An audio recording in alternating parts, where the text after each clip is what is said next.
Good morning. This is the appointed time. We have a quorum, so I call this meeting to order. We have 6 papers on the agenda. The government also submitted information papers 15 before the meeting, which sets out the change in the size of directorate establishment and the implications based on the change. I'd like to remind members that if you have direct or indirect pecuniary interest in relation to items discussed today, please, before you speak, disclose the nature of the interest in accordance with Rule 83A of the ROP, and I'd like to remind members to pay attention to the voting requirements where direct pecuniary interests are involved under Rule 84 of ROP. First round, 1 minute, Mr. Felix Chung. Very briefly, Chairman, about reorganizing the Central Policy Unit, I think the rationale is sound, but there are also other issues in the paper. I don't think it is sufficient, despite lengthy discussions. So perhaps before you submit the item to the FC, you should take a careful look at the paper. Secretary. Well, there is an idea in the policy address to promote the setting up of bazaars in Highlight Estate. I read from the newspaper that it takes 4 months to apply for the establishment of the bazaar. So we're going to set up a new policy innovation coordination unit or office. After floating such an idea, will civil servants be able to deal with it? Yes. Now for the PICO, or Policy Innovation and Coordination Unit, our office's task is to coordinate different bureaus and departments, and we would like to recruit talents from different backgrounds and expertise so as to improve our civil service. Next, Mr. Ray Chan, 1 minute. Thank you, Chairman.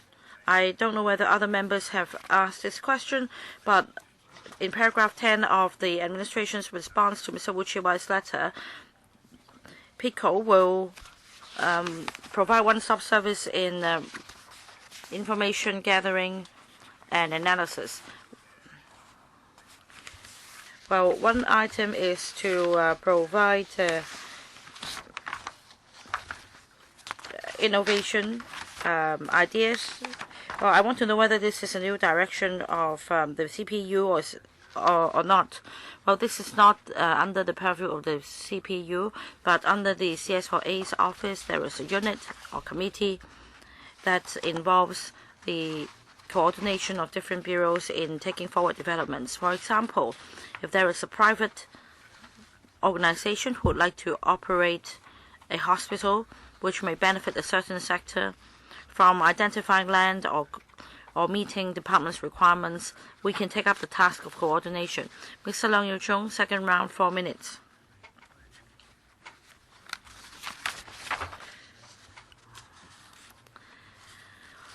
Well, Chairman, in fact, I've been asking the same question that Mr. Felix Chung just asked.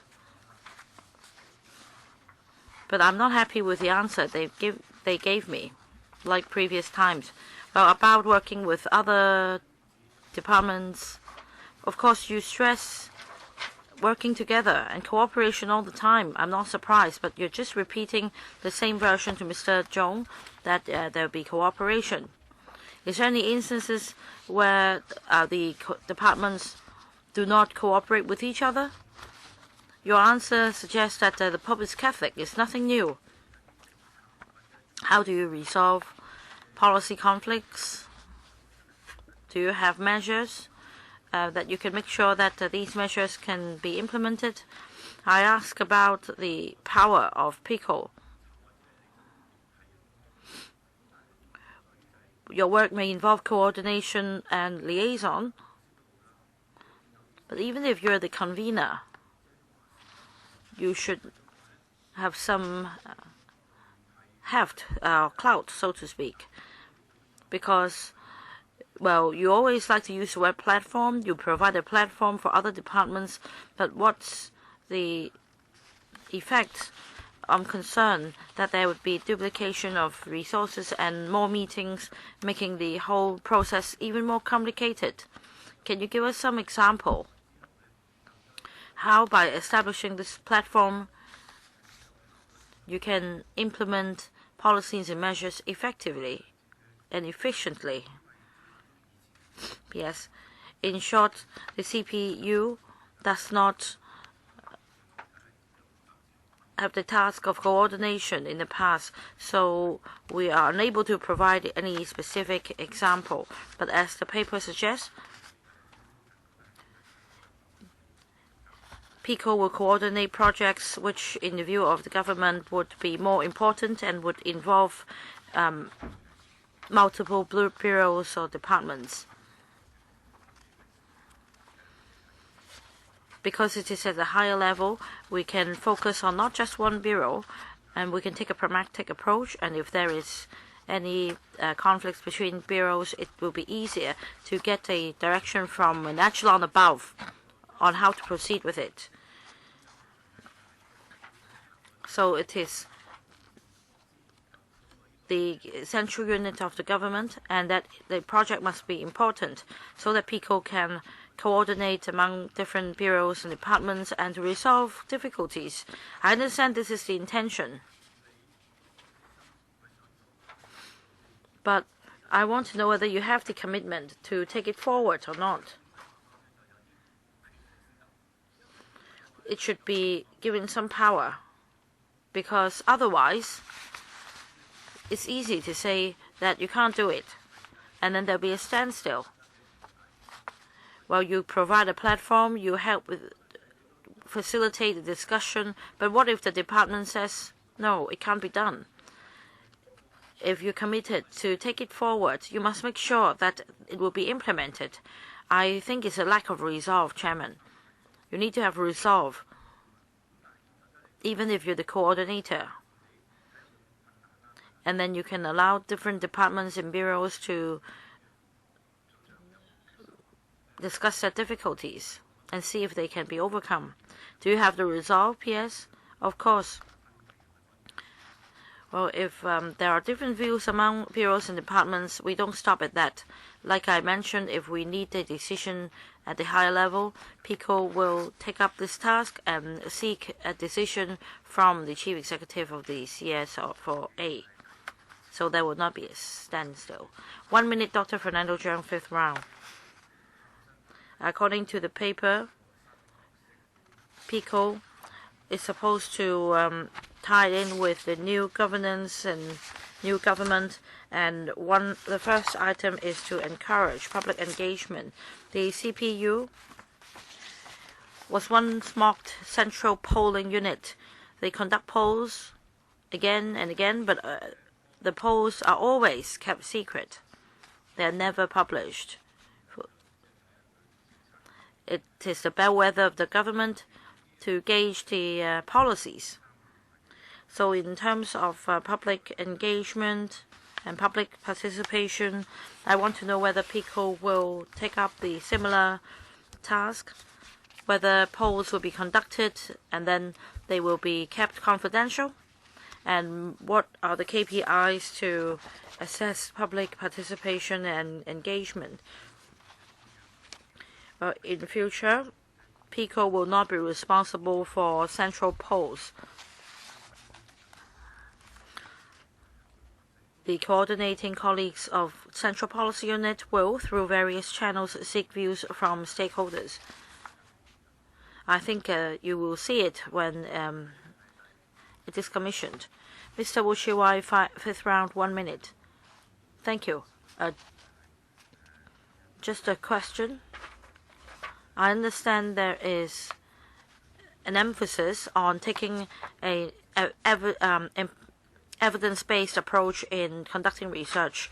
I want to know how different the approach is from your existing approach, and can you tell us about evidence-based research and studies comparing to those conducted by bureaus, how you can be more effective in implementing policies? Well,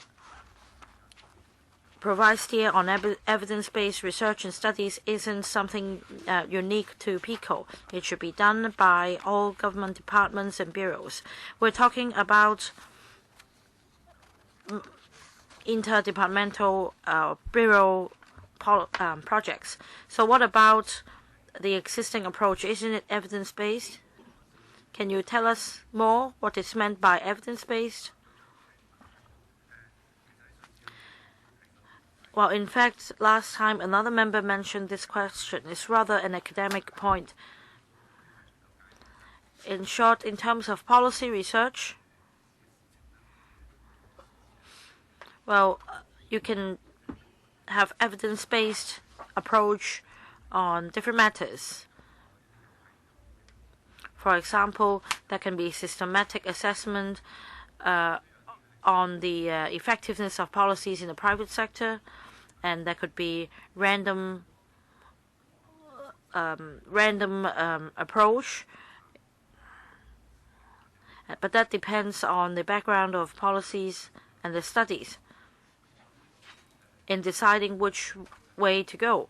I think the chief executive is referring to the change of the whole unit, and this approach is not unique to PICO.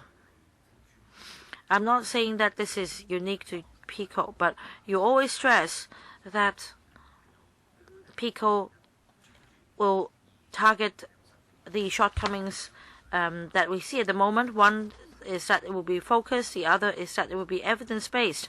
I want to know how different it will be from the existing approach. Anything to add? No?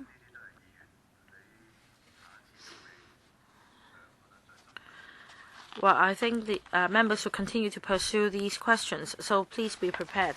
I see no other members waiting to ask questions. No questions? If not, we will proceed to vote on it. Do you want to claim a division? Mr. Wu Chiwai would like to claim a division. Please ring the bell.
Voting begins.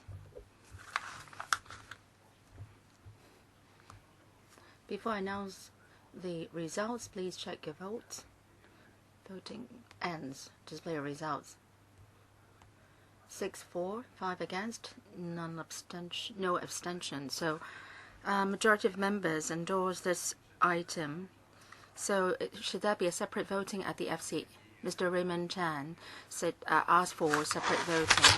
All right, item 2, EC, bracket 2017-18-15, and that is the Highways Department proposal, and it is to recommend to retain the following 3 supernumerary posts in the Highways Department: 1 principal government engineer with effect from 1st of January 2018 or upon approval of the Finance Committee to 31st of December 2020; 2 chief engineers D1 with effect from 1st of January 2018 or upon approval of the Finance Committee, whichever is later, to 31st of December 2019, to extend the redeployment of the following permanent posts: 1 chief engineer, D1 with effect from 1st of January 2018 or upon approval of the Finance Committee to 31st of December 2020, to continue to provide directorate support to take forward the Tuen Mun Chat Lap Kok Link, the Tuen Mun Western Bypass, and the remaining works of the Hong Kong-Zhuhai-Macau Bridge.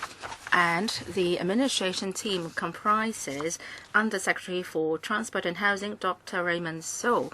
The chairman of the transport panel is not here, so I will be reading the highlights of the discussion of the transport panel on the 21st of July.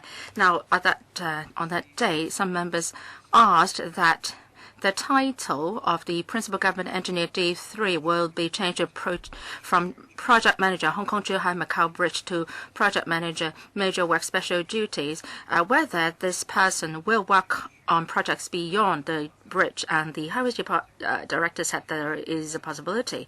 And some members asked whether, for further information on the technical difficulties and also the details of the variation orders and contractual claims, and also the impact on the progress of Tuen Mun Chat Lap Kok Link, and also the latest situation in relation to the northern connection of the Tuen Mun Chat Lap Kok Link, and also the subsea tunnel of the northern connection, and the latest progress of the contractors. And some members also asked about when the Tuen Mun Western Bypass will be completed, and also the exact completion date for the remaining works of the Hong Kong Link Road and BCP of the Hong Kong-Zhuhai-Macau Bridge.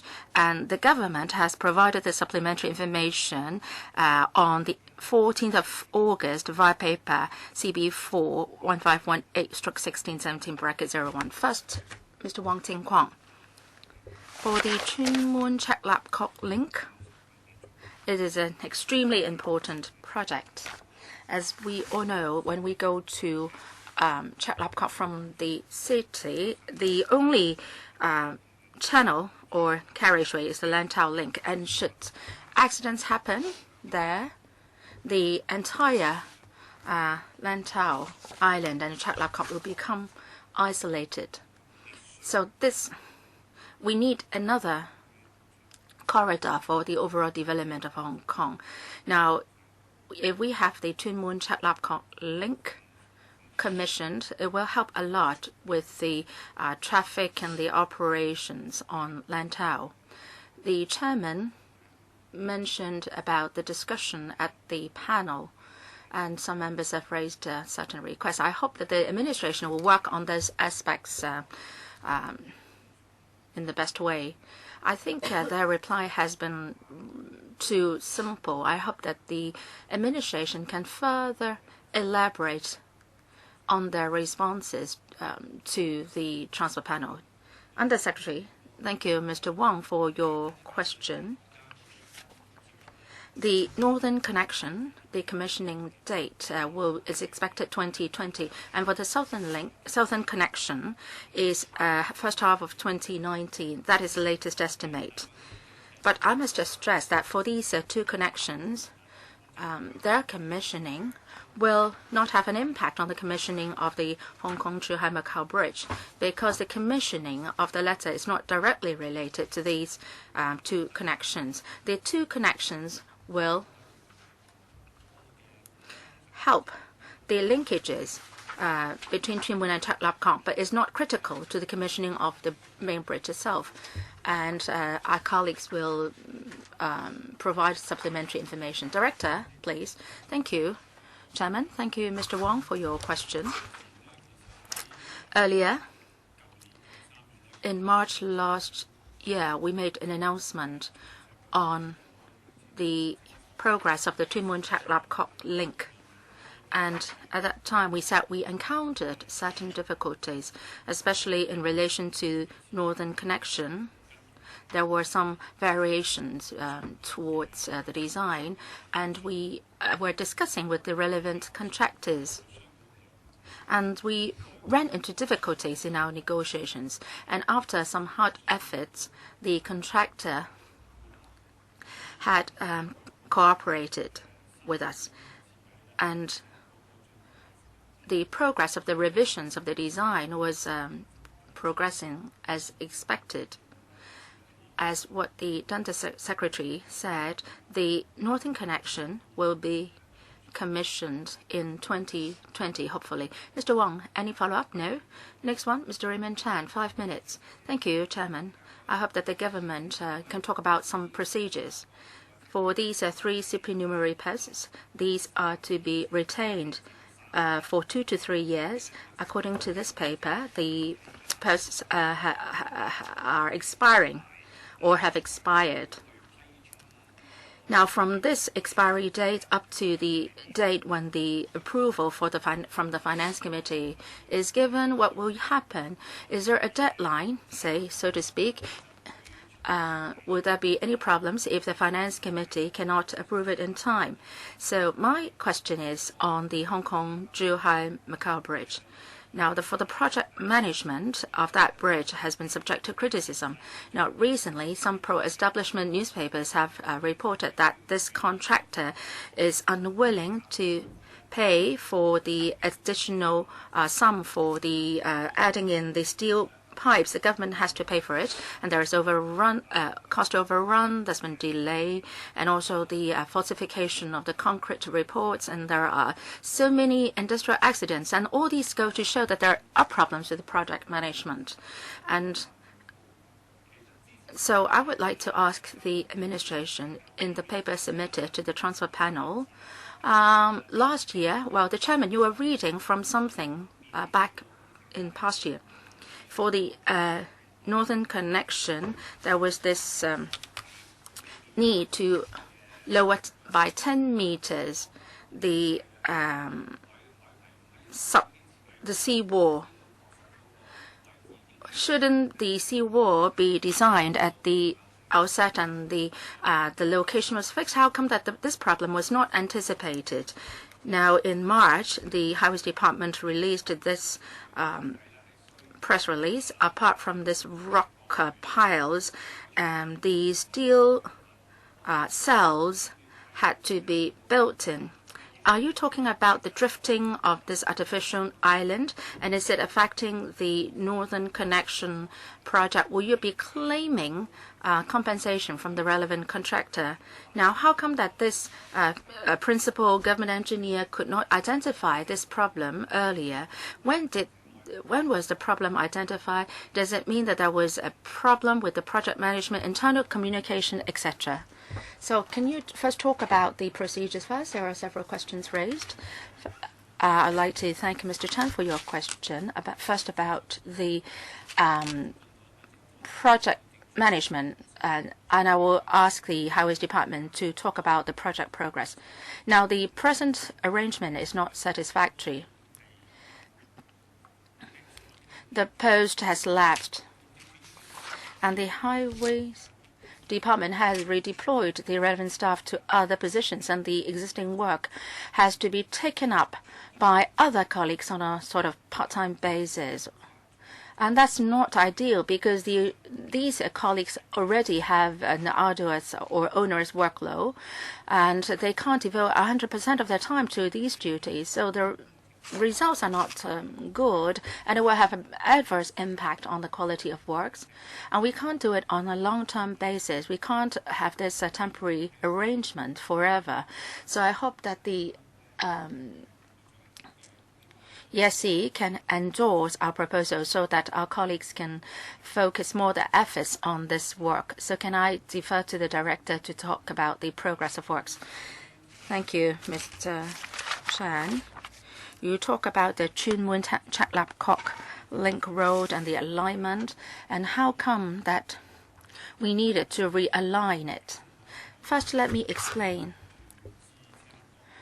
For Chun Mun Chak Lap Kok Link, the contract, this is a designed and build contract, and the design was undertaken by the contractor. When it comes to the tunnel, when the tunnel was being bored, we faced changing different factors in terms of the geological condition. So at the design and the construction stage, adjustments will be necessary based on the latest information they have on the geotechnical conditions. And the contractor, after beginning construction work, conducted site investigation on the ground condition and obtained more information. And having checked the information with our professionals, they believe that it should be lowered by 10 meters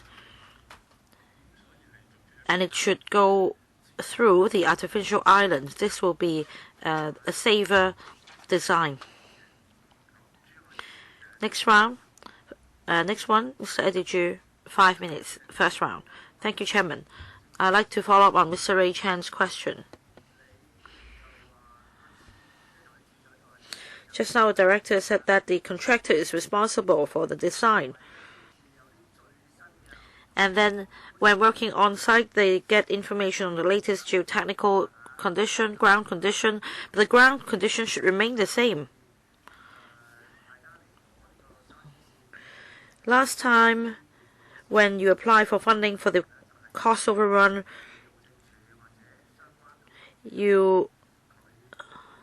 we asked the same question for the CDD or the relevant unit.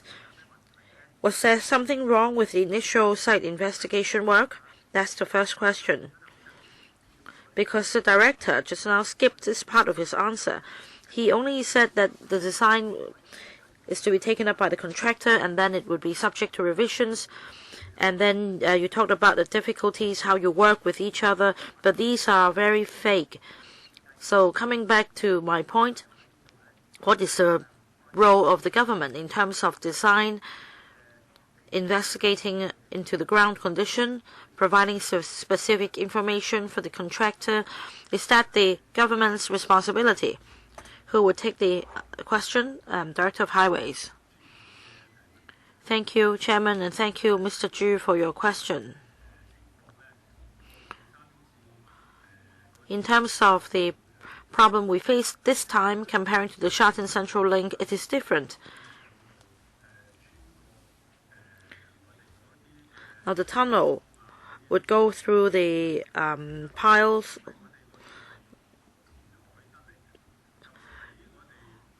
because this is a reclaimed site.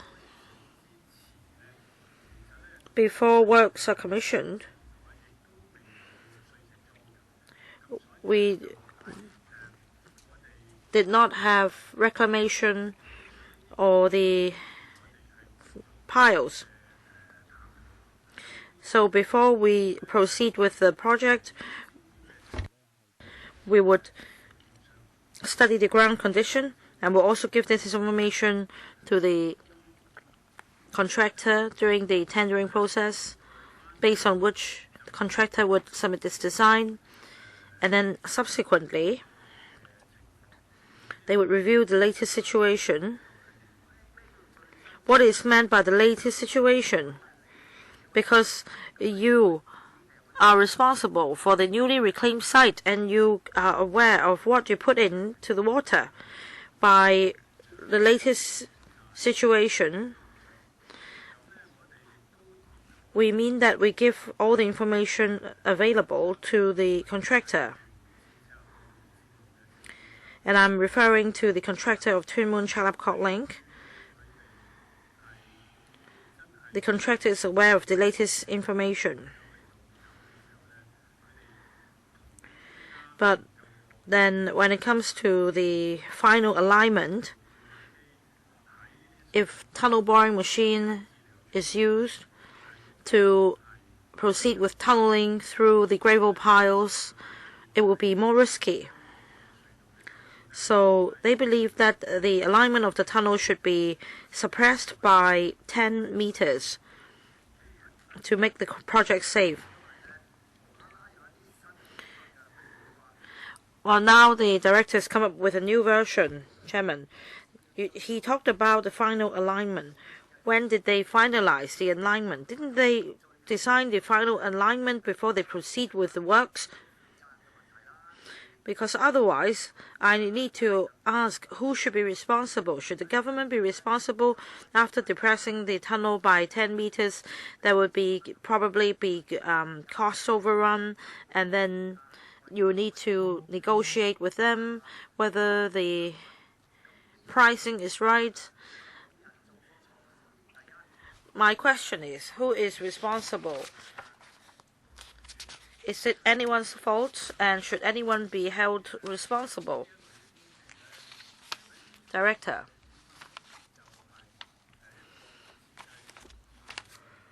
This is a design and build contract.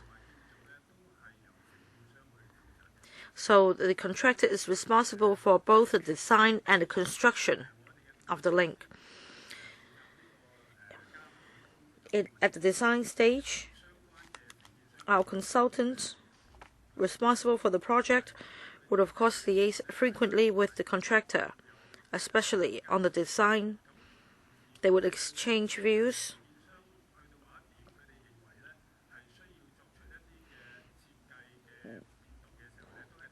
And then when the contractor would like to revise the design, the contractor would have to discuss with the consultant first.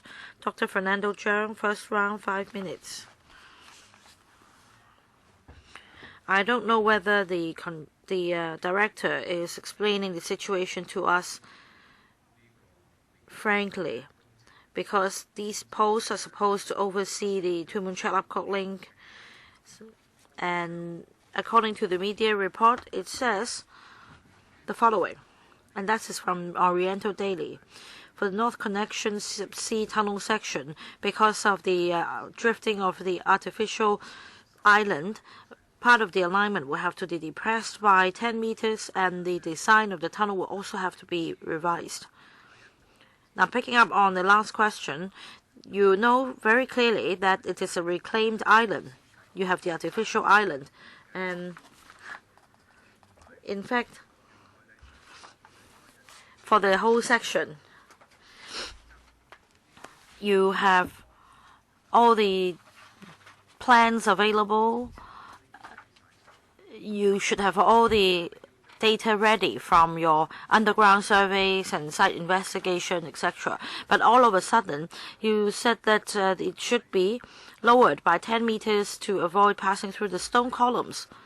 This is impossible, unless it is as suggested by the media report that there has been a shifting of the artificial island, such that it is now a wide departure from the original design.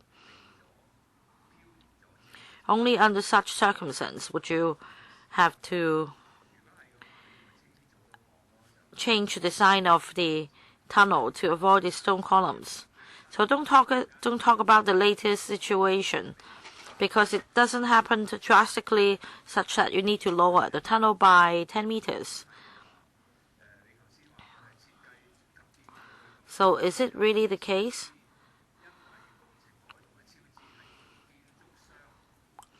For cost overrun stemming from it, should the contractor be responsible It should not come from the public coffers, right? Director, I thank Dr. Zhang for his question. I need to clarify one point.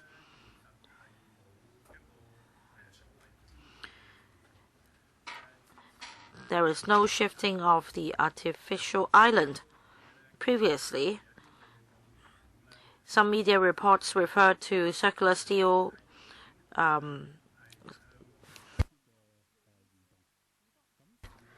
steel cellular structure.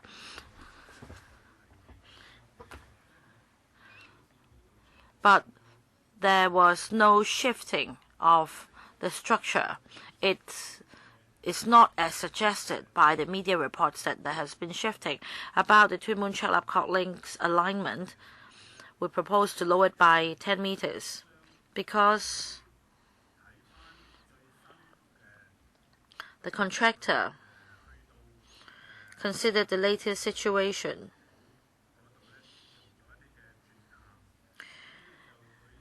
Some underground survey was conducted at the artificial island after reclamation, and they studied the matter with experts. And in their view, it is risky to have the tunnel go through the stone columns. So there are risks in terms of whether they can successfully construct a tunnel that passes through the stone columns. The better option is to lower the alignment to avoid the ground with stone columns. I'm sorry, Director. You are still dodging the question. You're just describing what happened. They checked and they believed that they should revise it, so they revised it. But we don't need you to repeat it. Of course, if revision is needed, they would revise it. My question is, you have all the plannings and all the surveys conducted. You already have accurate data. So why was it that all of a sudden you found a bigger risk? Please explain this. Second, that is why this post has overlooked the issue. Second, because of revisions leading to delays, cost overruns in this project, who should be responsible? Dr. Zhang, perhaps you can follow up on the matter in your second round. I don't think they can answer all your questions in a short period of time. Mr. Wu Chi-wai, first round, 5 minutes. Thank you, Chairman.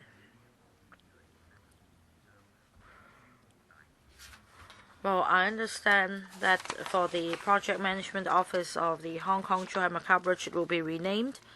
It will be named MWPMOSD. That is Major Works Project Management Office Special Duties. For the Tuen Mun Western Bypass, TMWB, and the other project, Tuen Mun Chek Lap Kok Link, you already established the post of an engineer. My question is this. The original title is Hong Kong-Zhuhai Macau Bridge Hong Kong Project Management Office. In theory, upon commissioning of the Hong Kong-Zhuhai Macau Bridge, it should be decommissioned, and then the task will be redelegated to other departments, other units under the office. Does it mean by renaming the office, they are given new tasks to follow up on, or is it that you are keeping the same office? Because originally, the Hong Kong PMO of Hong Kong-Zhuhai Macau Bridge should be decommissioned after completion of the project. Now it's renamed Major Works, so on and so forth, and then I don't know what Major Works mean. You now have another directorate post. I'd like to know the difference. In paragraph 9, that's my question too, about the Hong Kong-Zhuhai Macau Bridge Hong Kong section. For phase 2, it will not be commissioned yet because of traffic concerns, etc. About the $5 billion funding you sought last time, what is the balance? Who will take the question? I'll defer to the director. Thank you, Chairman. Thank you, Mr. Wu, for the question. About the change of the office's title,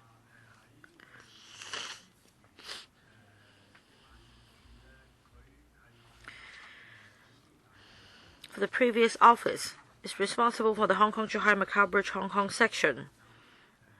At the same time, it is also responsible for the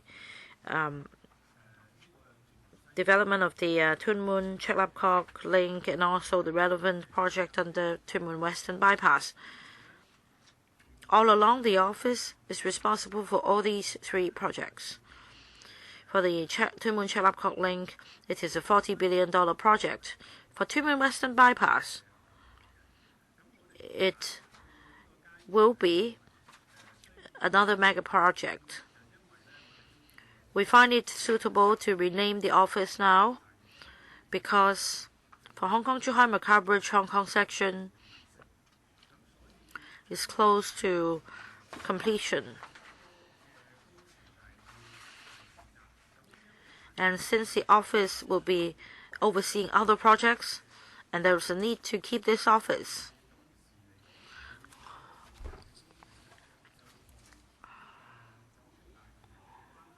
However, the project that the office oversees will be less relevant to the Hong Kong-Zhuhai-Macau Bridge Hong Kong section. We therefore think that it is opportune to rename the office to reflect the work of the office. This is exactly my question. At the beginning, the government sought funding for a supernumerary post for the Hong Kong-Zhuhai-Macau Bridge Project Management Office. Now it's going to be restructured, and the government is obliged to give more details on this WPMOSD and its work structure. Will more projects be worked on by it? How is the situation going to be like? Because at the same time, you will be having this major works project management office under the Highways Department. So how is this original office related to the restructured office? I don't think you can explain yourself in just one paragraph. Director of Highways, please.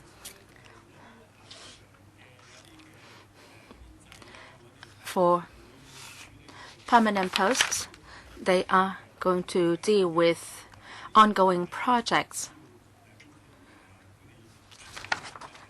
And this is the responsibility of the Major Works Project Management Office. And there are individual projects, particularly the major ones. For example, the Hong Kong-Zhuhai-Macau Bridge, Tuen Mun Chek Lap Kok link, and also the Tuen Mun Western Bypass. After these projects are completed, we will review the situation. If there is no new project to be undertaken by this office, then this office will be disbanded as suggested by Mr. Wu. But now we are not yet at that stage. For Tuen Mun Chek Lap Kok link, that will be completed only in 2020. And for Tuen Mun Western Bypass, after further study, if we are to proceed, then we will review whether this office will continue to exist. Next one, Mr. Holden Chow, 5 minutes. Thank you, Chairman.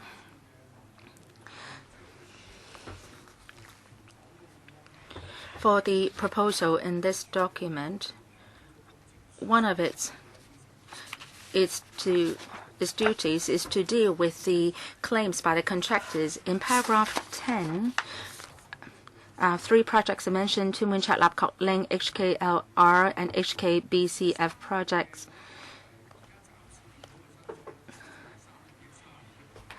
And the claims are respectively $3 billion, $3.2 billion, and $5.5 billion. These are huge sums. Now we're talking about Tuen Mun Chat Lap Kok link. According to the paper, it is said that the new dredging method was originally used, but then for the subsea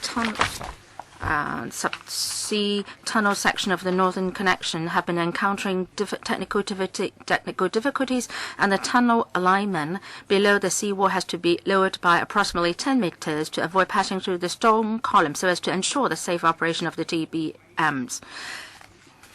Now, given that this is the case,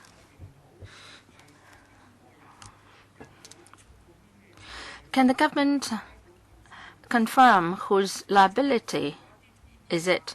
Some members have said that there might be natural factors related to this, but are there any man-made mistakes? Will it be the contractor who has made mistakes? I'm no expert in engineer, but for this tunnel boring mechanism or methodology, maybe we have to use it in the future too. Does the technique come with its own problems? So I would like to find out more. Can the government tell us who are in the wrong? And for this new tunnel boring methodology, are there any problems? So can I hear from the administration? Director, thank you, member, for your question. For tunnel boring machines, in fact, we are quite experienced in using this kind of machinery. Of course, TBMs are large-scale machinery with great precision. It is a mature technology, but we have to appreciate that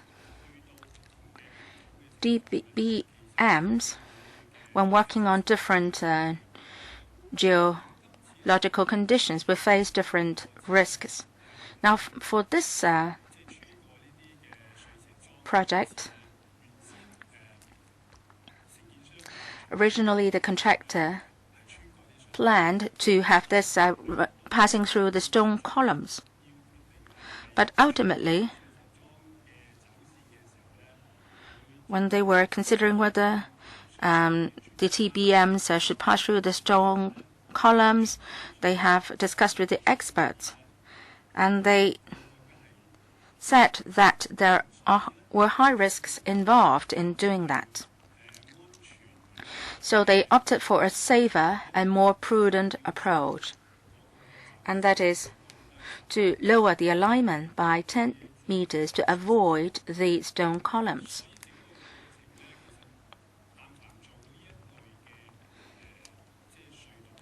Whenever we work on tunneling works, we would look at the situation, review the situation, and this time round, the contractor decided to lower the alignment. The contractors, together with the experts, including our consultants, have done this study and believe that this variation is necessary. So whose liability should it be?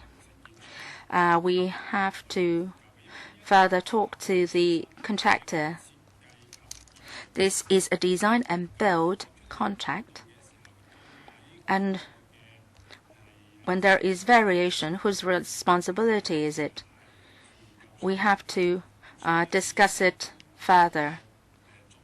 And here, I cannot judge one way or another. Last 10 seconds. I will ask for a second round on how they would look at the budget and the costs. Dr. Fernando Zhang, second round, the director just more clearly told us about the lowering of the 10 meters and the backgrounds and ins and outs, and he said that it's not clear whose responsibility it is. I find that very odd, since this is a design-build contract. Theoretically, the responsibility should be clear, right? The contractor, since it is responsible for design and build. So when there is variation in design, he should bear the consequence, including the cost overrun and also the delay caused by this variation and also the cost involved. He should take responsibility. But the director said that he's not clear for now. Say if it is the design is done by the government or by a company appointed by the government, and then the contractor will follow the design and building the works. And obviously, it's not the contractor's responsibility. But this is not the case here. And the director said that he could not make a judgment now. I find that very odd. What kind of contract is that? If this is clearly a design and build contract, then that should be clear. And it was supposed to pass through the stone columns, but in reality, it is not passing through the stone columns. Was some error made, and who made the error, and who should bear the consequence? Please answer those questions clearly. Thank you. Director, please. Thank you, Dr. Zhang, for your question. These are complicated works projects. And when we encounter complicated conditions, especially in the geology or geotechnical aspect, this is a design and build contract, that's true. The contract has its own views on the matter, and they think that the responsibility should not fall squarely on them. And on the part of the consultant and on the government, we do have our own views as well. We have different views on the matter, and as a result, there are disputes.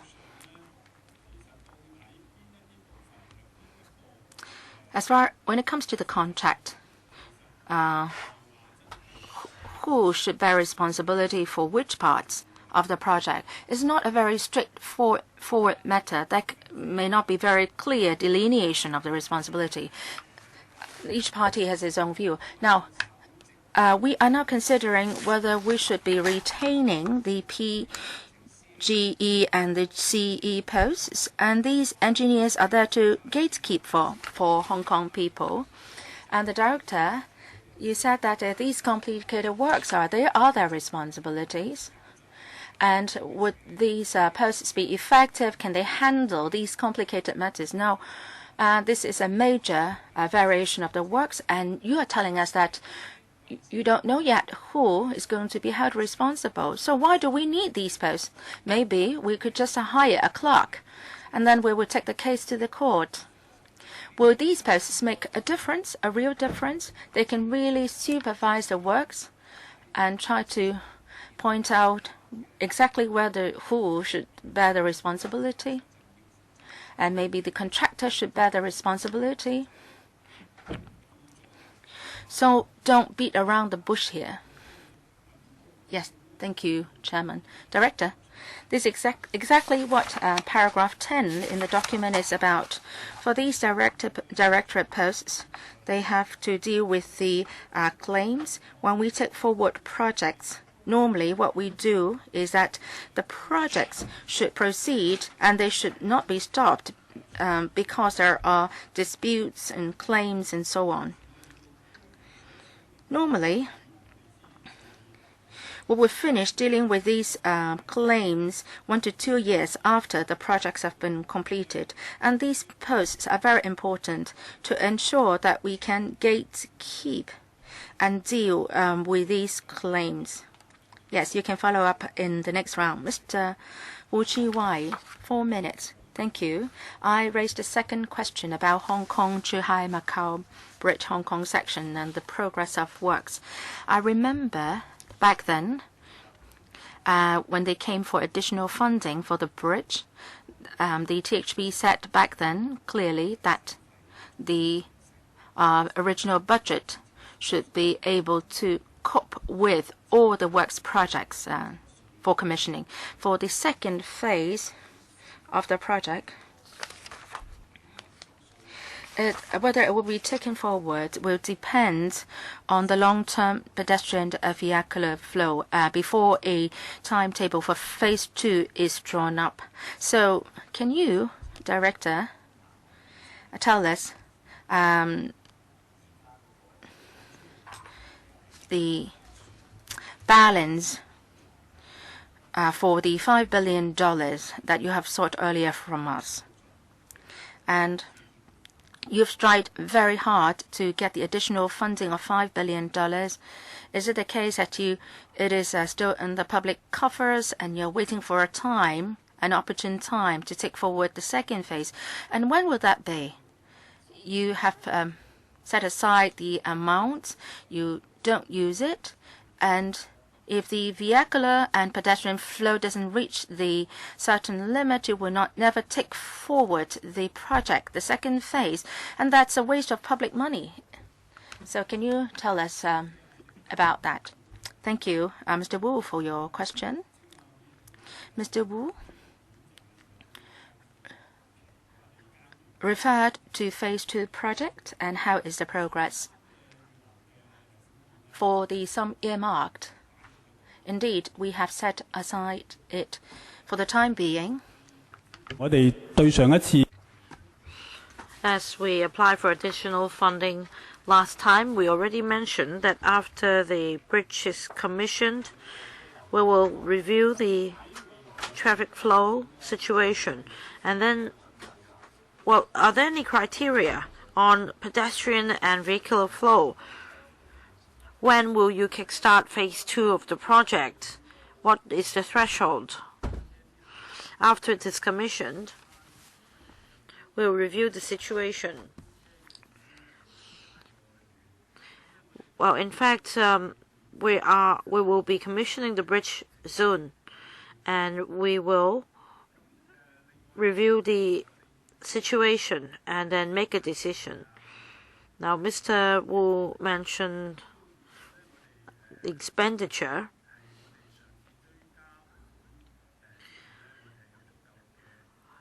We believe after seeking additional funding last time, we now have sufficient funding to cope with the rest of the project. What about the funds reserved for phase 2 of the project? What about the funds set aside? $1.94 billion. $1.94 billion for phase 2, is that right? So for phase 1, there was a cost overrun of $3 billion. And then phase 2, well, because it now takes longer, there will probably be adjustment of the project budget. And will you be seeking additional funding then? Well, at this stage, we believe that the funding set aside is sufficient. Do you have a timetable? Can you make sure that, say, 5 years on, it is still within budget, but not 10 years on? Well, it depends on the traffic flow after the bridge is commissioned. Do you have a threshold, say, 9,000 to 11,000 cars per day? Let's say if it reaches 60 or 70% of this threshold, you will kickstart the second phase. Can you tell us whether you have such a threshold, or is it that if the target isn't met, you will never start phase 2? Well, that's not how we consider it. We consider the long run. So anything we can follow, Director. Well, at the moment, if phase 1 facilities cannot meet the long-term need of Hong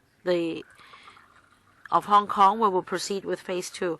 First round, Mr. Ho Kai-ming, 5 minutes.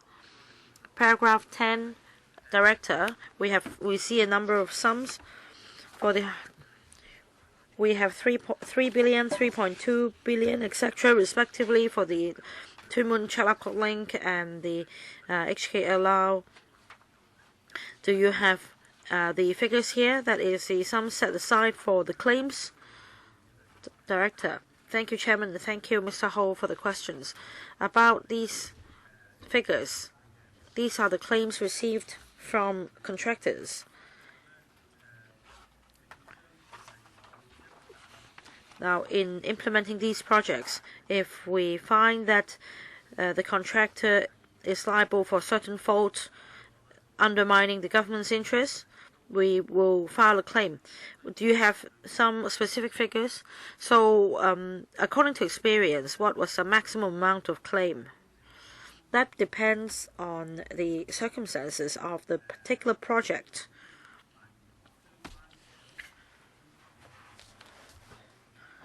It is not really directly related to the works under the Hong Kong-Macau Bridge project. Chairman, I asked this question because they haven't provided for us the claims to be filed by the government. There has been a delay leading to cost overrun, but on the other hand, we receive claims from contractors amounting to billions. But on the other hand, we have no figure at hand for claims that the government would file against the contractors. I find it strange. Second, in terms of project design, have we factored in an incentive for the contractor to complete the project in time? I want to know whether you have any such incentive in your contract, and also whether there is anything that you can do to control possible cost overrun or delays in the future. Director. Thank you, Chairman, and thank you, Mr. Ho, for the question. We do have terms and clauses in the contract. If there is a delay on the part of the contractor in implementing the project, we impose a financial penalty, but it's different from filing claims. So what is the amount of fine? I do not have the figure at hand.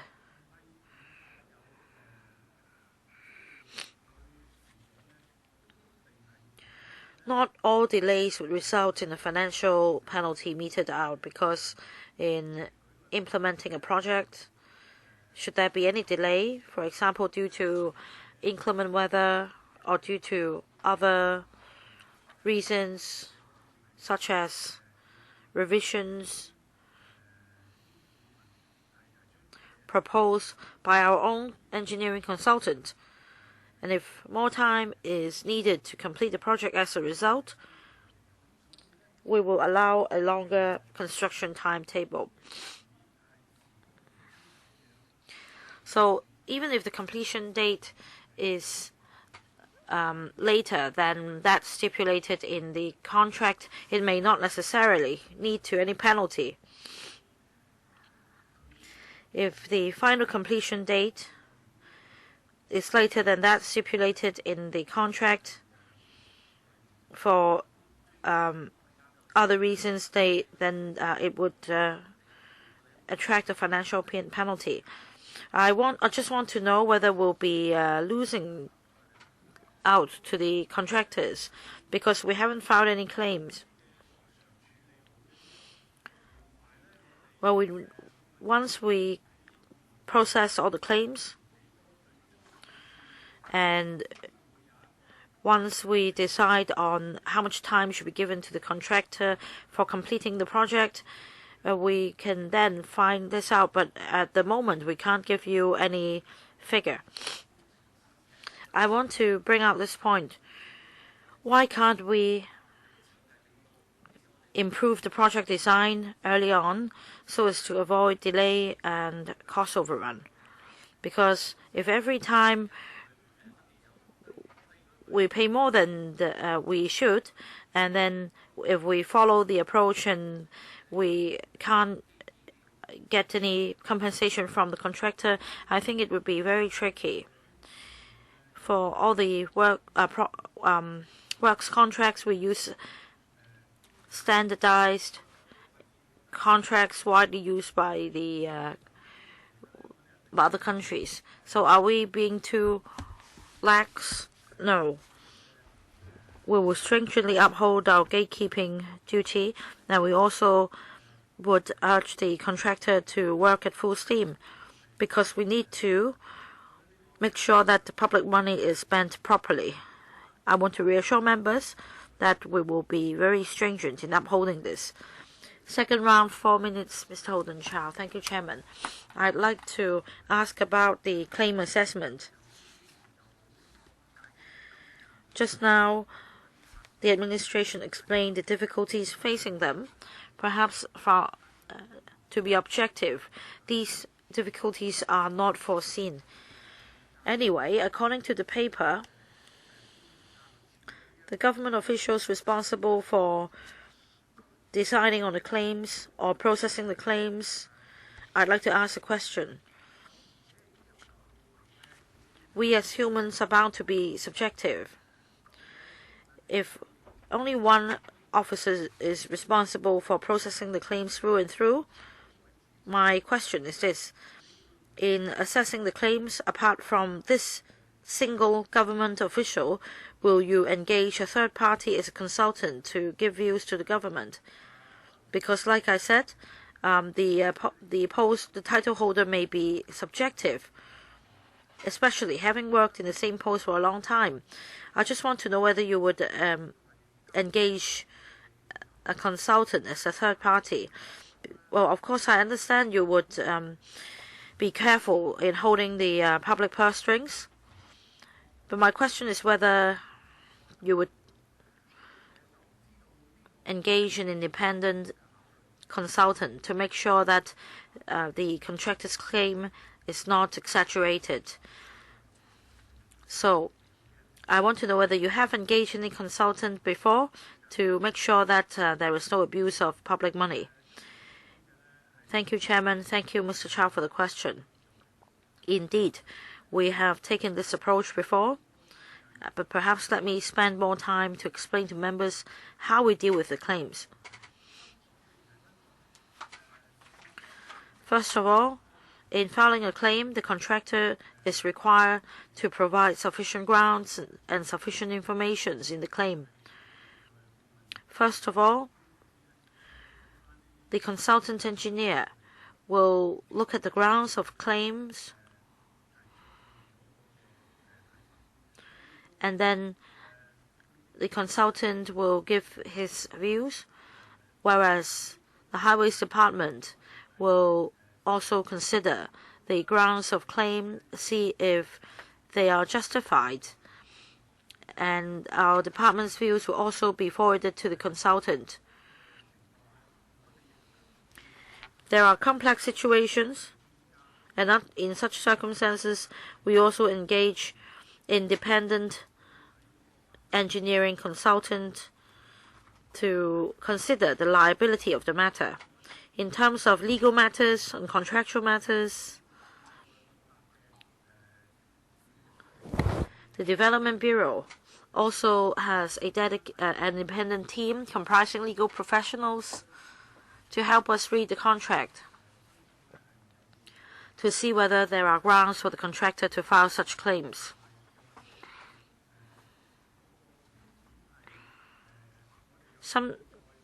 In some cases, there may be a major viewpoint on an important issue, and a third party's opinion may be needed, and we would engage a legal professional to look at these matters. So I reassure members that in terms of these situations, we would do our gatekeeping job to make sure that the claims will be processed only if the grounds are justified. Mr. Ray Chen, second round, 4 minutes. Thank you, Chairman. The reply to my first question from the administration is that these posts have lapsed, and the engineers who have taken up these posts before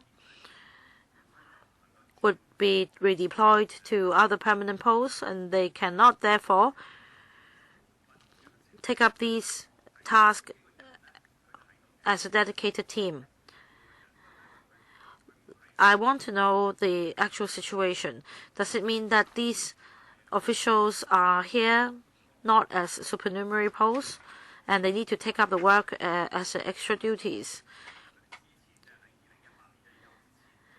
And if these posts are created, will they take up the work that they used to do before the 1st of January 2018? I'm concerned about the tenure of these posts.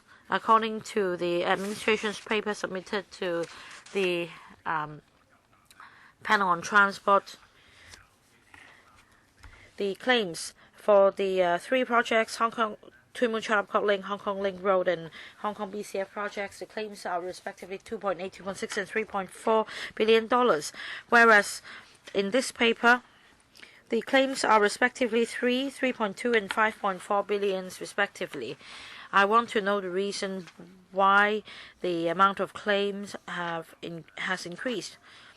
And since this post will be dealing with claims as well, the tenure will be 2 or 3 years for chief engineer, 2 years, mostly responsible for dealing with claims for the Hong Kong BCF project. Would 1 or 2 years suffice? Or will you come back and ask for an extension by 1 or 2 years, or an extension until all claims have been processed? Is that already the final amount? Because according to the director, it seems that the claims are still subject to variation. Does it mean that those who have returned to the permanent establishment of the Highways Department will be responsible for negotiating claims as well? For these claim figures, as rightly pointed out by the member, are subject to changes all the time.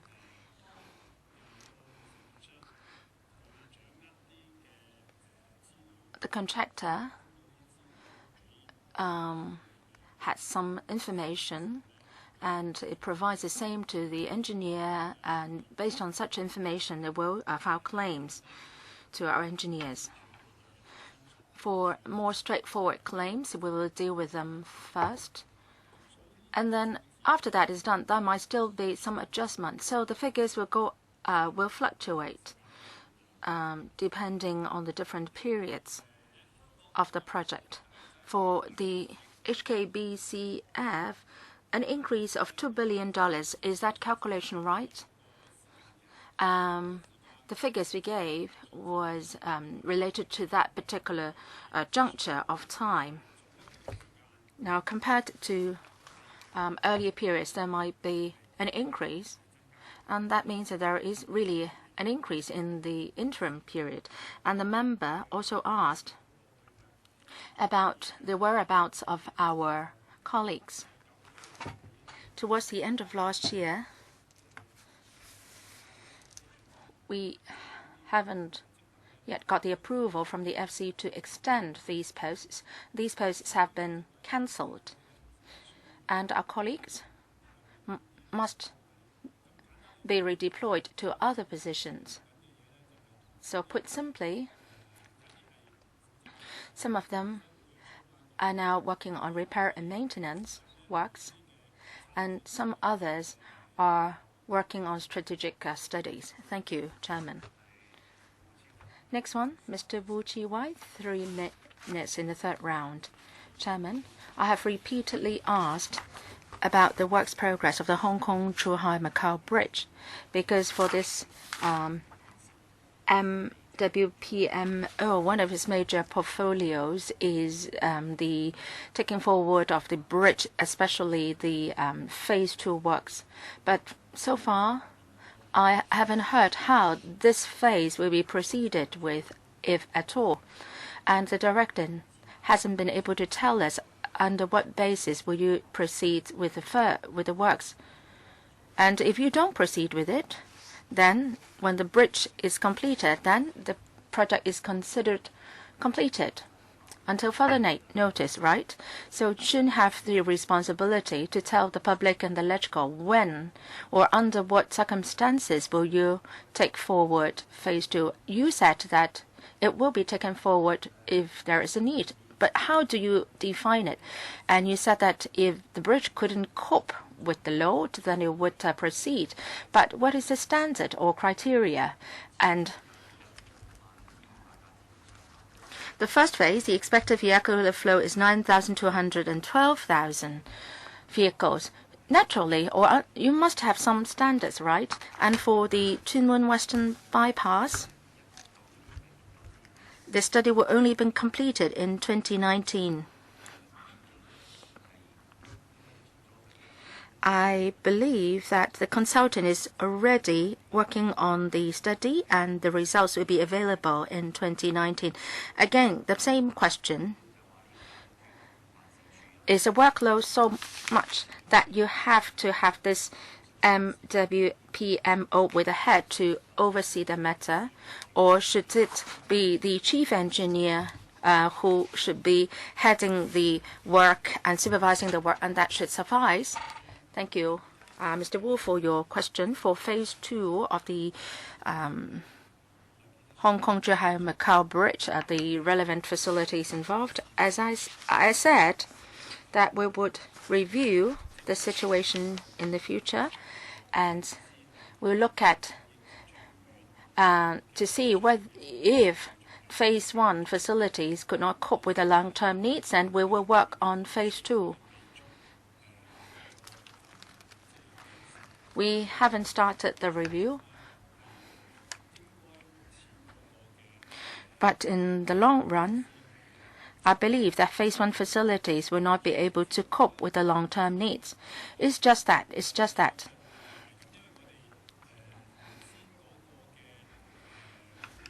Our original estimate is that in the long run, there will be increase in the flow or the demand. And after we've completed the review and we find that the need is going beyond what can be dealt with by phase 1, then we will proceed with phase 2 expeditiously. On the Tuen Mun Western bypass,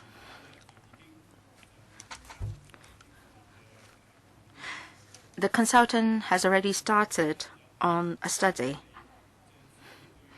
But it doesn't mean that the consultant will work on its own and our colleagues don't have to be involved. No, that's not the case.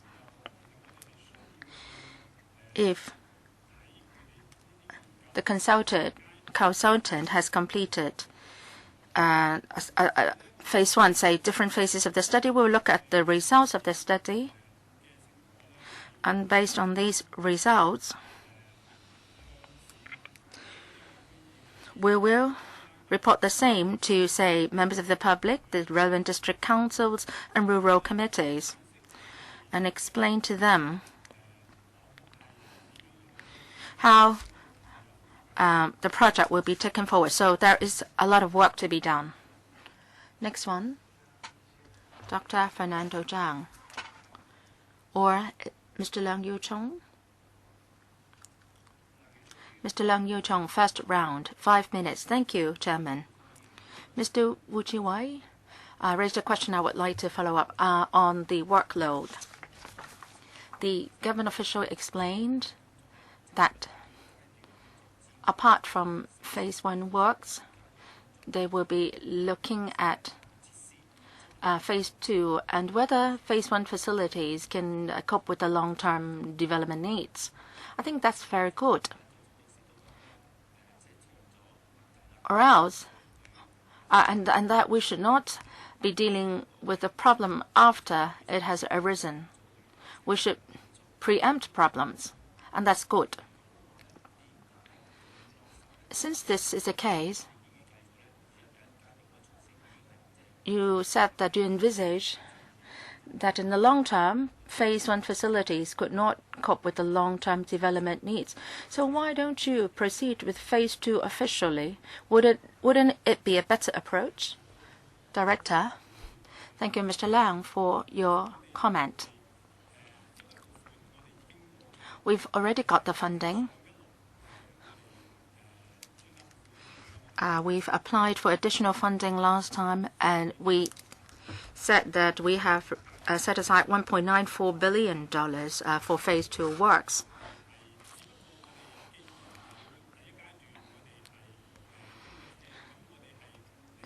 The phase 1 will be commissioned soon, and after that, theoretically, we should review the situation And for myself, I believe that phase 1 facilities should not be able to take care of the long-term needs. So, after the review is completed, we will take forward expeditiously the phase 2 works.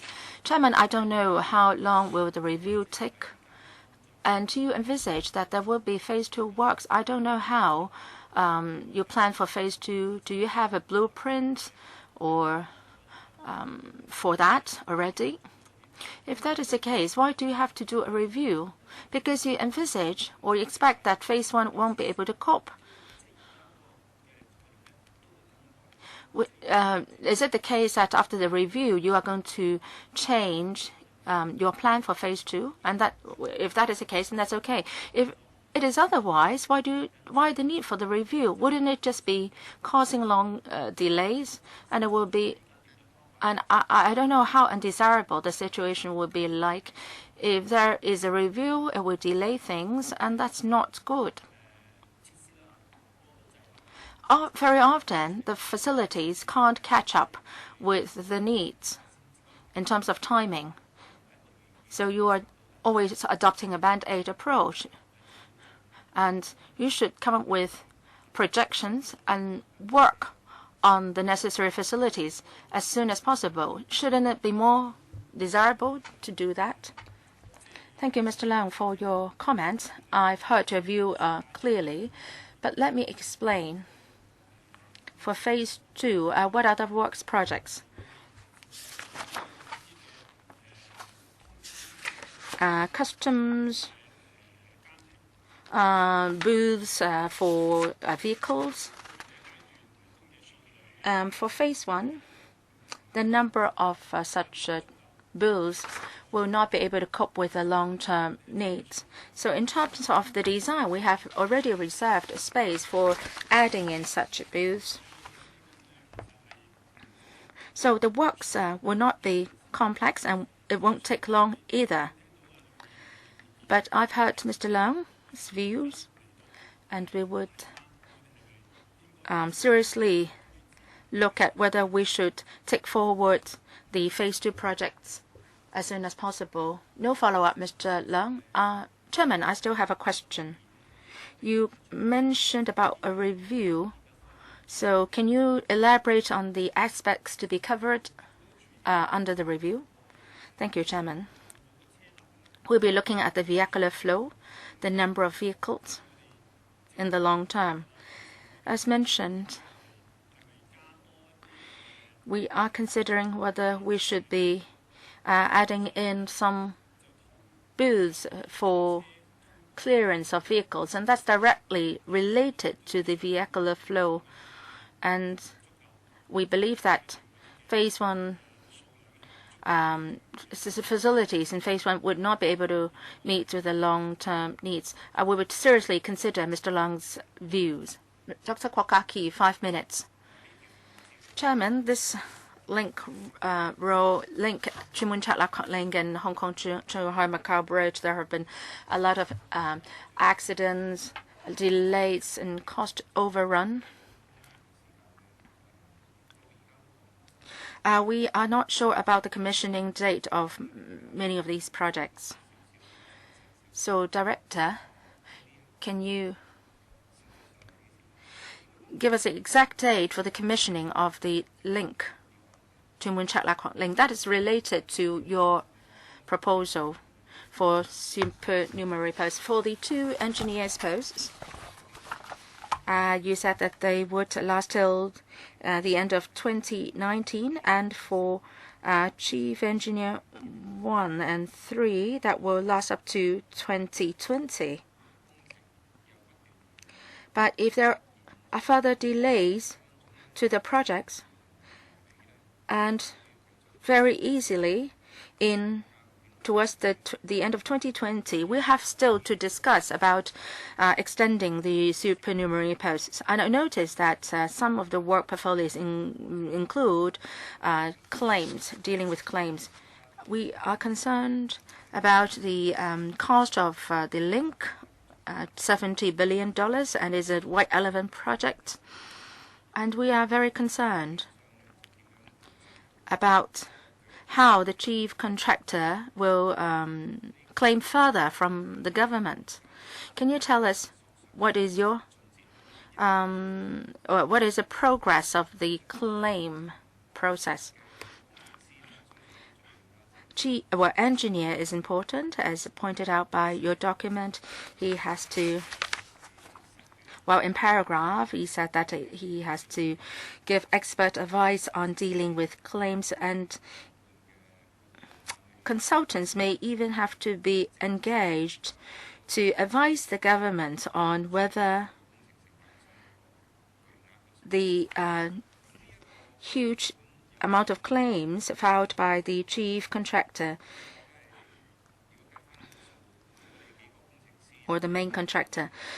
Now, if these several engineers can help taxpayers save money, then I would give you the green light for these posts. But then, if it is not the case, the main contractor will be filing claims in huge amounts against the government. Even if we have several engineers, the claims have to be dealt with, or compensation has to be made. So that's a different scenario. So, Director, thank you, Dr. Kwok, for your question. For Tuen Mun Chat Lab Kok Link, Dr. Kwok asked when it will be completed.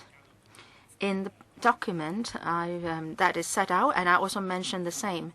Tuen Mun Chat Lab Kok Link, there are northern connection and southern connection. For northern connection, it will be completed in the first half of 2019, and I mean southern connection rather. For northern connection, our estimate is that it will be completed in 2020.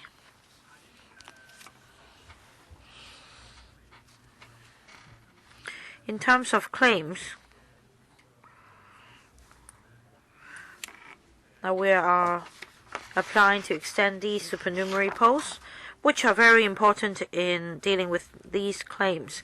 As mentioned by other members, the claim amounts are really substantial.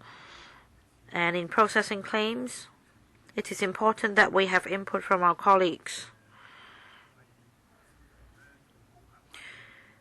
We need to hold the public purse strings tight, and in the whole process,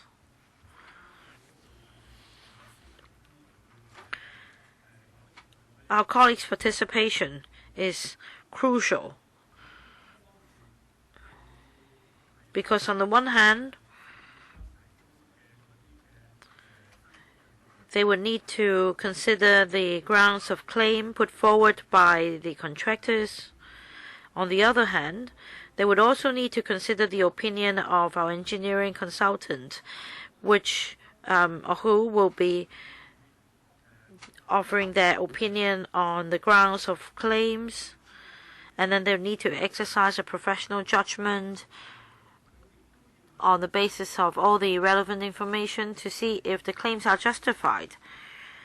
They would also need to engage outside experts to give views to the government. So their posts are essential. I urge members for your understanding, and I hope members would allow extension of these posts as soon as possible, because now the posts have lapsed and there is a significant bearing on our work. Thank you. The director hasn't answered my question on the present situation. Dr. K.K. Kwok, well, it's your turn, but let's reset the timer. 4 minutes. Director. It's not that I am against this post. I'm just concerned whether this post can help stop additional expenditure, because for the White Elephant project we have dished out $120 billion. As of November 2017, according to your paper, the claims have exceeded $10 billion. one contractor will last till one of the projects will last till the end of 2019, the other to 2020. The claim process is quite long.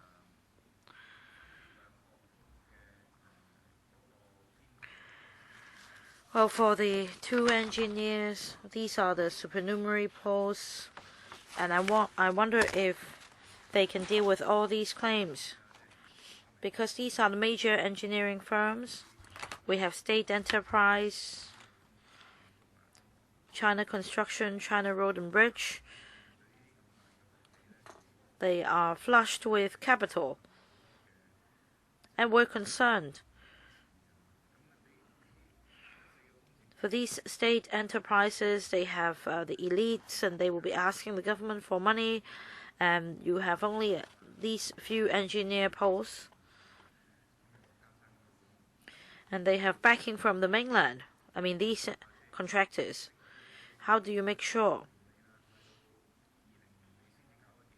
the claims will be processed in time, not the end of 2019 but 2020? When will all the claims be processed? My concern is, since we still have other white elephant projects, and these state enterprises will be eating up billions or tens of billions of dollars, we don't want public money to be dished out in such a way. So how can you make sure that we will not allow state enterprises to take more of our money because of lack of manpower, etc., or lack of experience? Well, the contractors filing claims come from different backgrounds. We have state-owned enterprises. We also have international contractors, overseas ones. We also have local contractors. In their view, in implementing the project, they need to file a claim, and they've done so. As for the time required for processing the claim, as we mentioned in the paper, according to experience, it takes about 1 or 2 years' time after the project is completed for processing claims. As for individual claims, how long does each take?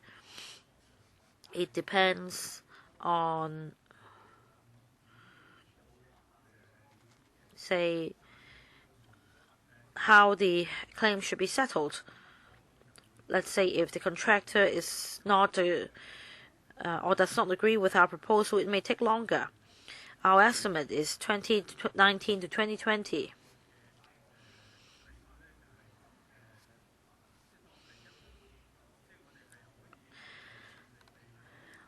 This estimate is based on a smooth processing of claims that they could be dealt with in a year or two, and it's on this basis that we apply for extension of these posts.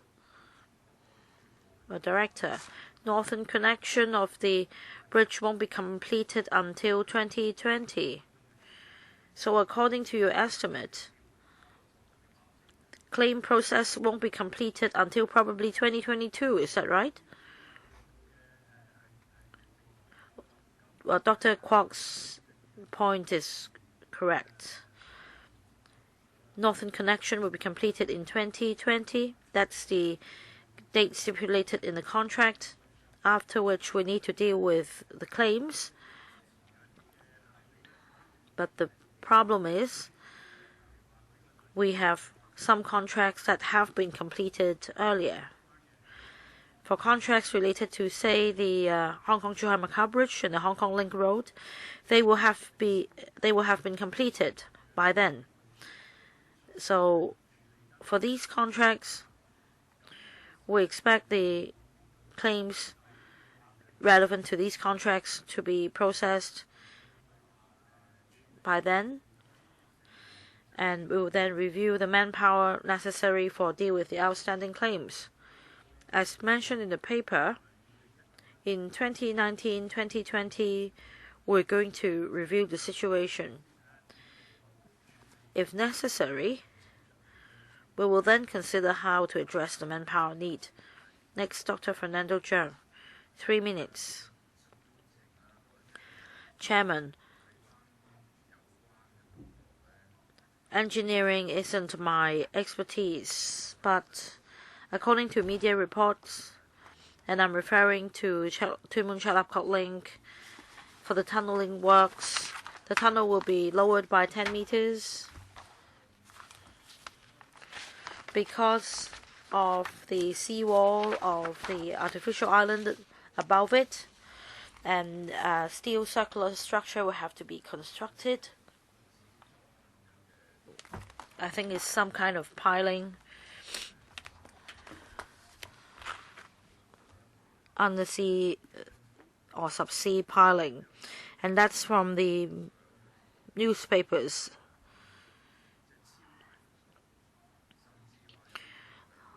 The sinking of the pile is quite serious, according to media reports, and if the tunnel is not depressed by 10 meters, the circular steel structure will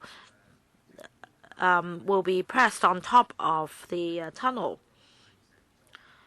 Although the paper suggests that lowering the tunnel is for the purpose of avoiding stone columns, there seems to be a departure from the media reports. The design of those two steel circular structure is different from the other structures because it is hidden in the seabed. I'm not familiar with this, but Director, can you please explain to me? The point is about liability.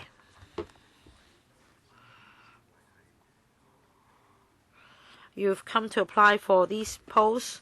I want to know whether there is a lack of supervision leading to errors in the engineering process, or is there a fault in the design of the project? Or is it that there are substantial changes because of the sinking problem leading to such a substantial revision in the design? And who should be responsible for the cost overrun? All these are related to these posts.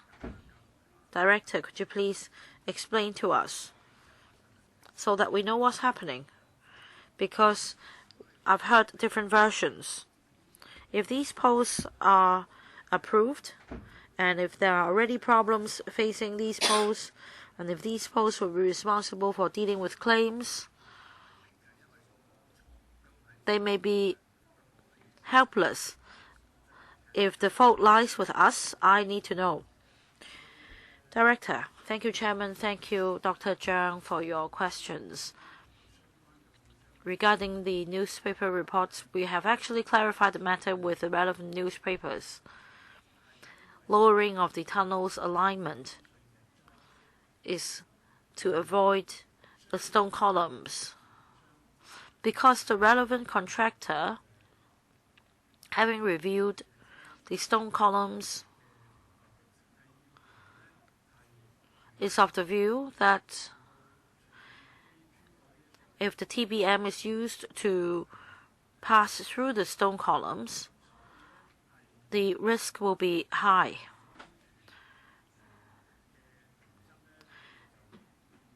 To uphold the principle of safety and prudence, they lowered the alignment by 10 meters. So it has nothing to do with the sunken steel circular structure. In fact, for the sinking of a steel circular structure, for these two structures relating to the tunnel alignment, we already clarified with the relevant newspapers. It is not the case as reported in the newspapers. There is no substantial sinking of the structure. We've already clarified the matter. On the point of liabilities, as I mentioned just now,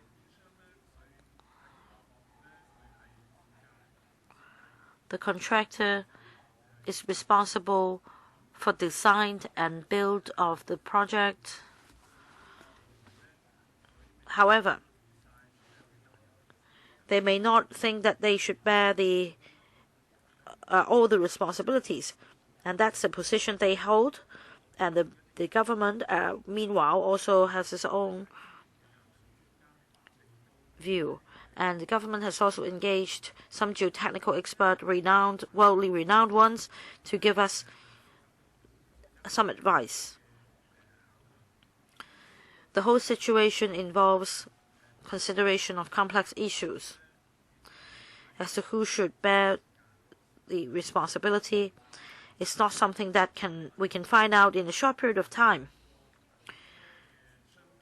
meaning that a lot of negotiations, discussions may be necessary in the future in resolving these issues.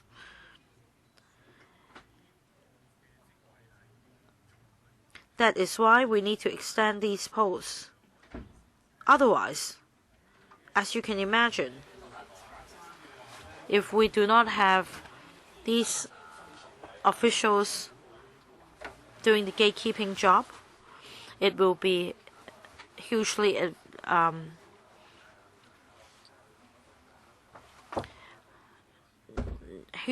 adversarial on the public coffers. So please, in the interest of time, restrict your speaking time limit. Third round, 3 minutes. Dr. K.K. Kwok. There is a point relevant to the Hong Kong Link Road. On paragraph 7 on Tuen Mun Western Bypass, it is one of the major parts of the Tuen Mun Chet Lap Kok link, and it is not done well for NT West and Yuen Long and Tuen Mun. It would not be of much help to the traffic in that district. Now, from 2008, it's been 10 years on, and the alignment has been changed for more than once, and ultimately it hasn't been finalized. But it's still put in the document.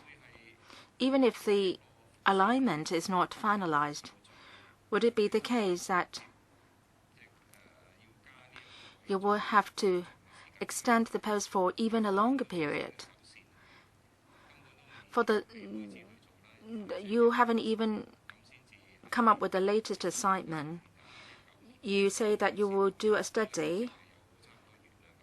You started a study in October 2017, and then that will take 2 years. But then 2 years later, the position will expire.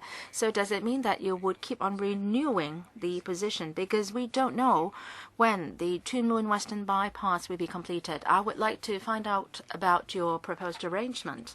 Thank you, Dr. Kwok, for your question. For Tuen Mun Western Bypass, that's true. We have proposed different alignments and consult members of the public. But for these alignments, members of the public have expressed different views, and they objected to certain proposed alignments. And based on the public's views, we have come up with the latest proposed alignment. We started the further study on this proposed alignment in October last year, and that will be completed towards the end of 2019. So what will happen after that? We will be looking at whether the public will accept the latest proposed alignment, because up to now we haven't provided detailed information for the members of the public, district councils and the rural committees for their consideration. Now, after we've come up with the study, and if we've got extensive support from electrical and the public, then we will make arrangements on how to take forward the project. This is a mega project, and we definitely need manpower to work on it. Mr. Wu Chi-wai, fourth round, 2 minutes. Thank you, Chairman. You've been studying all these projects on, and you will also be looking into and studying Route 11 into this into the work portfolio of the MWPMO. Now, Director, it's not that I'm against these projects. I'm not giving you manpower. I understand that you need chief engineer to work on some projects, and you have this head of WPMO. He was initially responsible for the Hong Kong-Zhuhai-Macau Bridge, and the project is nearing completion, and he could have been redeployed to other positions. Now you're coming with this MWPMO special duties, and I don't. Well, we started discussing the Tuen Mun Western Bypass in 2008, and it's now 2018. We don't yet have a timetable. And now you are asking the head of the MWPMO to look at it. This kind of work approach is subject to a lot of queries. I asked about phase 2 of Hong Kong-Zhuhai-Macau Bridge and asked for specific indicators to tell the works proceeding forthwith. And what do you mean by your indicators? Do you think that you should go by some objective factor or indicator, say 50%, 70%, 80% of the expected vehicular flow being achieved? We don't hear a reasonable answer from you. First, I will talk about the Hong Kong-Zhuhai-Macau Bridge, the phase 2 works. In our additional funding application last time, in our supplementary paper, we mentioned that after the commissioning of the bridge, we expect that we will proceed immediately with phase 2 works. What I said just now is that since we've completed a certain phase, we should naturally conduct a review. The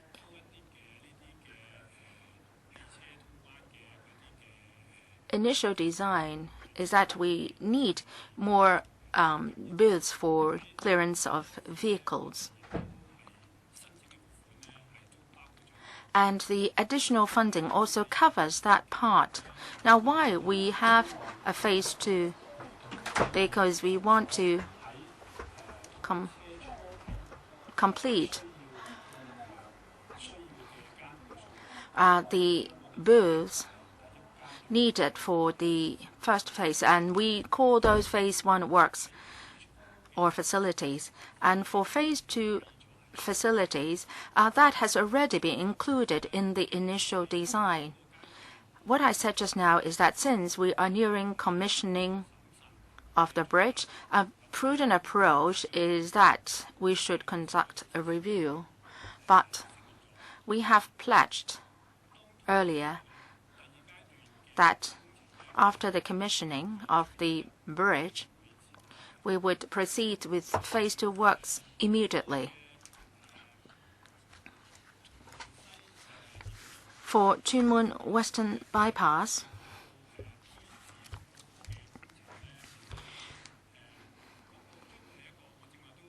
as I said repeatedly just now, it is a mega project.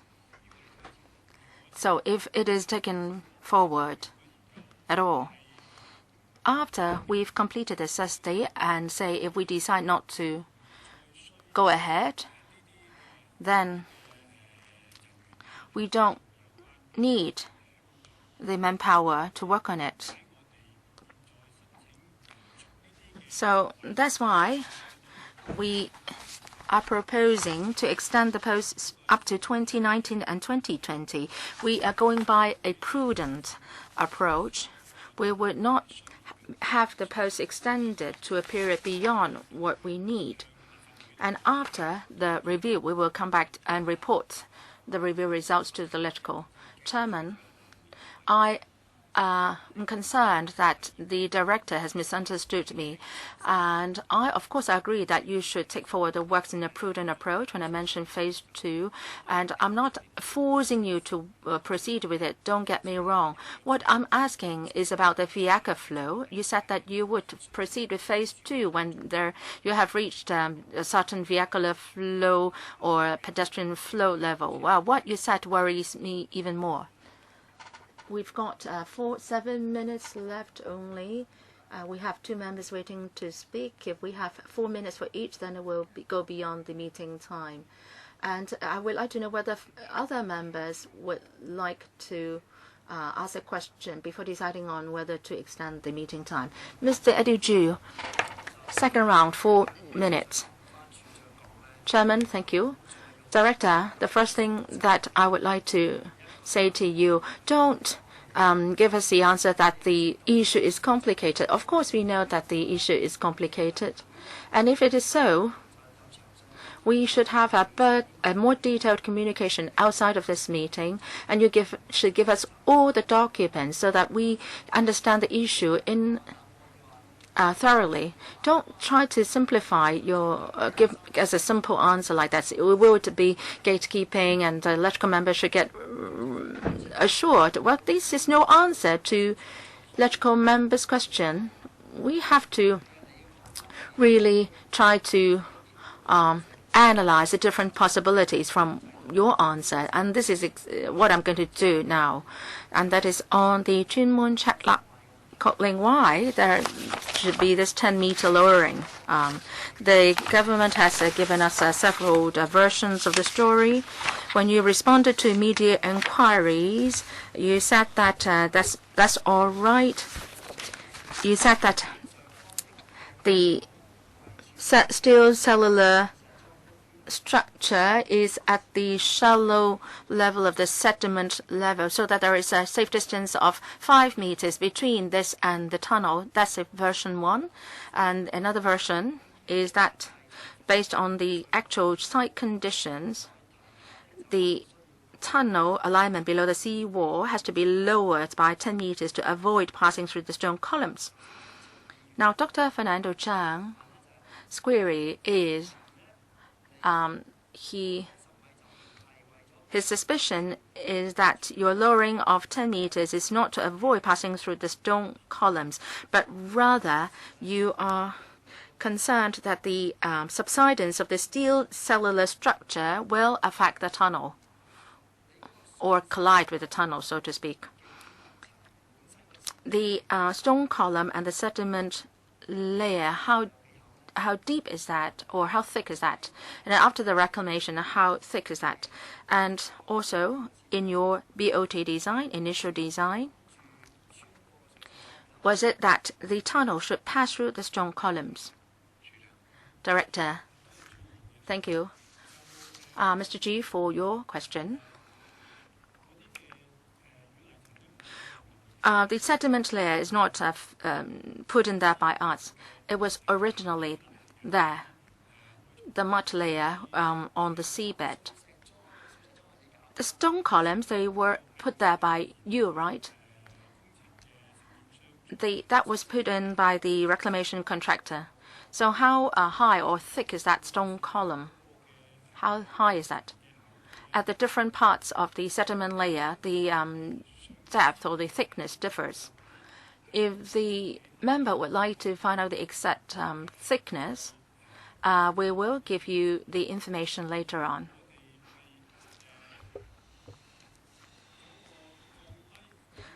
As for lowering the alignment,